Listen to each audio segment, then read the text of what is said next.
எரிவாயு விலை கட்டுக்கடங்காமல் உயர்ந்து கொண்டே இருக்கிறது. அது பற்றி பிரதமர் வாய் திறக்க இருக்கிறார். உரிய அமைச்சர்கள் வாய் திறக்க இருக்கிறார்கள். பெட்ரோல் டீசல் விலை உயர்ந்து கொண்டே இருக்கிறது. இந்த யுத்த சூழலிலும் ஈரான் நமக்கு வழக்கம்போல் எரிவாயு எண்ணெயை வழங்குகிறது. நமது நட்பு நாடு ரஷ்யா தங்குதடை இல்லாமல் எரிவாயு எண்ணெய் வழங்கி கொண்டே இருக்கிறது.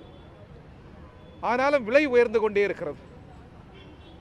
எனவே இந்திய கம்யூனிஸ்ட் கட்சி சார்பில் நாங்கள் முன்மொழிவது, ஒபேக் பிற எண்ணெய் வள நாடுகளிடமிருந்து எரிவாயுவை எண்ணெயை நாடு பெறுகிறது. ஆனால் விலையை எண்ணெய் நிறுவனங்களும் முதலாளிகளும் தீர்மானிக்கிறார்கள். இதற்கு முடிவு கட்ட வேண்டும். ஒன்றிய அரசே விலைகளை தீர்மானிக்கிற பொறுப்பை ஏற்க வேண்டும். இல்லை என்றால் எரிவாயுவை எண்ணெயை உலக நாடுகளிலிருந்து பெற்று அதை மாநிலங்களுக்கு வழங்க வேண்டும். மாநிலங்களுக்கு அந்த அதிகாரத்தை, எரிவாயு மீது எண்ணெயின் மீது விலையை நிர்ணயம் செய்கிற அதிகாரத்தை மாநிலங்களுக்காவது நீங்கள் வழங்க வேண்டும். ஒன்று ஒன்றிய அரசு இதன் பொறுப்பை ஏற்க வேண்டும், அல்லது மாநில அரசுகளுக்கு இதை வழங்க வேண்டும். இவை ஏதுமில்லாமல் எண்ணெய் நிறுவனங்கள், தனித்த முதலாளிகள் கொழுப்பதற்காக அரசு கொள்கை வகுத்துக் கொண்டே இருக்கிறது. இதனால் தட்டுப்பாடு என்பது சகல துறையிலும் ஏற்பட்டுவிட்டது. சிறு நடுத்தர ஓட்டல்கள் பாதித்திருக்கிறது. சிறு நடுத்தர தொழில்கள் பாதிக்கிறது. சமூகத்தில் சகல பகுதி மக்களும் இதனால் பெரும் பாதிப்புக்குள்ளாகிறார்கள். எரிவாயு, பெட்ரோல், டீசல் விலை உயர்வு என்பது அன்றாட மக்கள் பயன்படுத்துகிற வாழ்வியல் பயன்பாட்டு பொருட்கள் 1 கோடி பொருட்களின் விலையை உயர்த்தி கொண்டே இருக்கிறது. எனவே இந்த அநீதிக்கு ஒன்றிய அரசு முடிவு கட்ட வேண்டும்.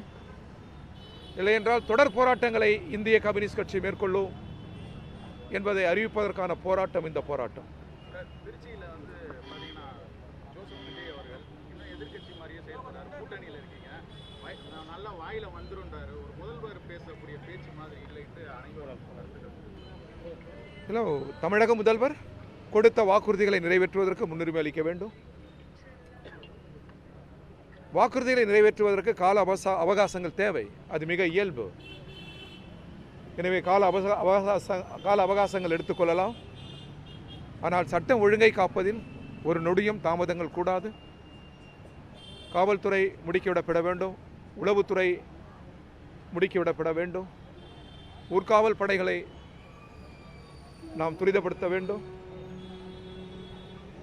அரசு மட்டுமல்ல, தமிழ்கூற நல்லுலகமே ஒன்று கூடி வன்கொடுமைகளுக்கு எதிராக, பாலியல் குற்றங்களுக்கு எதிராக, பெண் சீண்டலுக்கு எதிராக, சிறுமிகள் மீது நடத்தப்படுகிற தாக்குதலுக்கு எதிராக தமிழ்கூறும் நல்லுலகமே ஒன்று திரண்டு இந்த அநீதிகளுக்கு எதிராக போராட முன்வர வேண்டும் என்று நாங்கள் கேட்டுக்கொள்கிறோம்.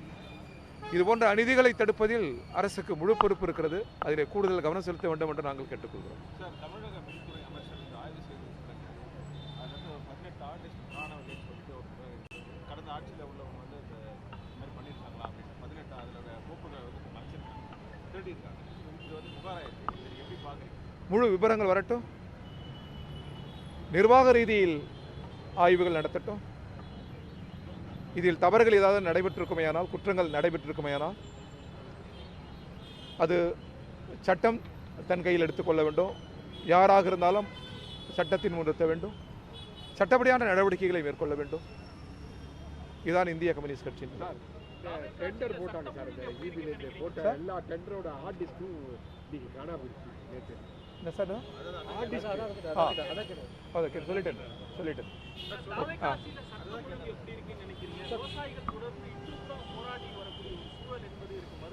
சார், இந்த கட்சிக்கு நாங்கள் வெளியிருந்து ஆதரவு அளிக்கிறோம். புதிய கட்சி இப்பொழுதுதான் ஆட்சிக்கு வந்திருக்கிறார்கள். எல்லோரும் புதியவர்கள். தமிழ்நாட்டில் இயங்குகிற அரசியல் கட்சி போன்ற ஒரு தொன்மையான அரசியல் கட்சி அல்ல. அவர்களுக்கு கட்டமைப்பு என்பதும் புதிது, ஆட்சி அதிகாரமும் புதிது. எனவே கால அவகாசங்கள் அவர்களுக்கு தேவை. தடுமாறுவது இயல்பு. ஆனால் எதன் பொருட்டும் சட்டம் ஒழுங்கில் மிக உறுதியாக இருக்க வேண்டும் என்பதுதான் எங்கள் வேண்டுகோள். சட்டம் ஒழுங்கு எல்லா நிலைகளிலும் பாதுகாக்கப்பட வேண்டும். அதற்கான முன்முயற்சிகளை அரசு எடுக்க வேண்டும். நாளுக்கு நாள் வந்து அதிகரிக்குது இந்த பாலியல் சிக்கலாகட்டும், கொலை, வெட்டுப்பட்டு போன்ற இதை தடுப்பதற்கு பல துறையிலும் அரசு பல்வேறு முயற்சிகளை மேற்கொள்ள வேண்டும். கல்விக்கு இதில் மிகப்பெரிய பங்குண்டு. தமிழ் சமூகம் ஒரு கலாச்சாரத்தில் விழுமிய சமூகம். பெண்களுக்கு சிறுமிகளுக்கு பாதிப்பு என்பது நமது ஒவ்வொரு குடும்பத்தையும் பாதிப்பது. ஒவ்வொரு ஆண்மகனுக்கும் அதை காக்கிற அந்த அநீதிகளை தடுக்கிற பெரும் கடமை இருக்கிறது. அரசுக்கு ஒரு பக்கம் பொறுப்பென்றால் தமிழ் சமூகத்திற்கும் பெரும் பொறுப்பு இருக்கிறது. அதில் இளைஞர்களுக்கும் மாணவர்களுக்கும் பெரும் பொறுப்பு இருக்கிறது.